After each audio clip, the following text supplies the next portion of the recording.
was born in Ponchatoula, Louisiana, in a really small kind of country bumpkin town where everybody knew everybody. My mother was the person who raised me, taught me everything I know. When I was younger, I saw the Olympics for the first time. And I looked at my mom and I told her I wanted to be the fastest man in the world. And she looks at me and she's like, you'll never be the fastest man in the world because there are people in Africa, there are people in Jamaica who run to eat. You know, they run like they want to breathe and all these things. So until you want something as bad as you want to eat, as bad as you want to breathe, you'll never be incredibly proficient at it. And at that age, that's something that just kind of like changes the trajectory of your life and changes how you approach everything. And so that, for me, was one of the most important moments in my life because it made me this person who just like, focus, win, you know. I am an All-American for the University of Texas, multiple All-American. I ran 10.2, which is the Olympic qualifying standard. I was pretty good, I was pretty legit, but the only thing I liked about running was winning. I've met people and I know a lot of people and I love people who really love just the lactic acid from running and just falling out on the track, and that wasn't me. But it provided me this really kind of structured lifestyle that I've like, I guess, incorporated in my day-to-day now.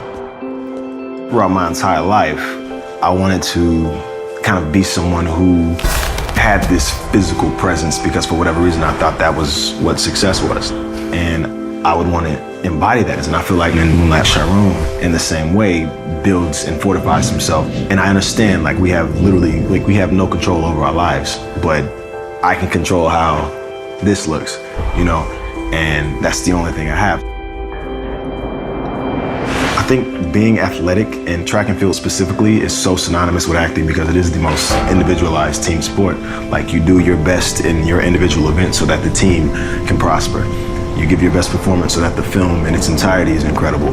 So just having that kind of, that work ethic and knowing that you have to kind of block out everybody else and all the other distractions and focus on what you have to focus on to deliver your best performance. I credit everything that I'm doing now to my time as an athlete. I didn't know acting was even a possibility. I assumed it was like royalty in a sense that you had to be born into this thing in order to have an opportunity to get in.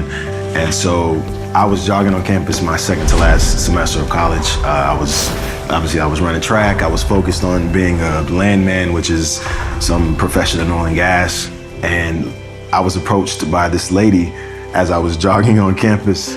And she's like emphatically waving me down. And she's like, you look like this guy that's in my head that I'm casting in this film. I need you to come audition for this thing. And then I go in and I'm terrible, just horrendous. But for whatever reason, she saw something in me and kind of championed me around Austin. And as soon as I graduated, I moved out to LA. From then on, I was just focused on the work, and then thankfully I booked Moonlight.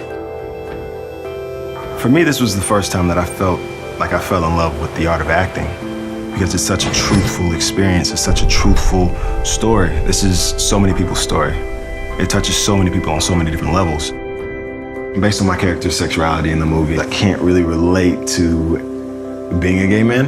I know what it's like to be a minority, so it's kind of similar. Obviously, it is similar. So in that regard, yeah, I understand. And being obviously a black man and it being in the black community, it was true to me in so many senses. It was so prevalent to my life. It was a really, like, I needed to tell. I read it and I needed to tell it to make myself be a better person. I had no idea that this would be something that really affected people like it is. The day that we dropped the 2-minute trailer, I was at the gym and I had people come up to me just like in tears in the gym saying like, this is my story, thank you for telling this story. And to be a part of something that really affects people like that in its best, you know, view. That's the reason why we do what we do. And I just hope it kind of helps people in a sense and it like makes us as a collective develop a better understanding. I have 5% of Sharon in me, and I got to exhaust 100% of that 5%. Sharon was someone who obviously didn't love himself because he didn't have that acceptance from his mother, from all these people who were in his life. It was legitimately kind of like forcing myself to develop that same kind of self-hate. Because like, I love myself, right? Like I love everybody that I come into contact with. It was like this suffocating weight on my chest, like constantly. So in doing that, I learned so much about myself, learned so much about the world, I feel like, in people. So I hope to continue to do truthful work. I hope to do work that really resonates with people. I hope to be the guy that people look at and say, Trevante Rhodes, we have to see this movie. Drop everything we're doing. Forget the family vacation. We're going to see Trevante's movie. You know, I really want to be someone that people could look up to. I have no idea, to be quite honest, who Trevante Rhodes is right now. But like, I think as I continue to work more and more and more, I will continue to find out more.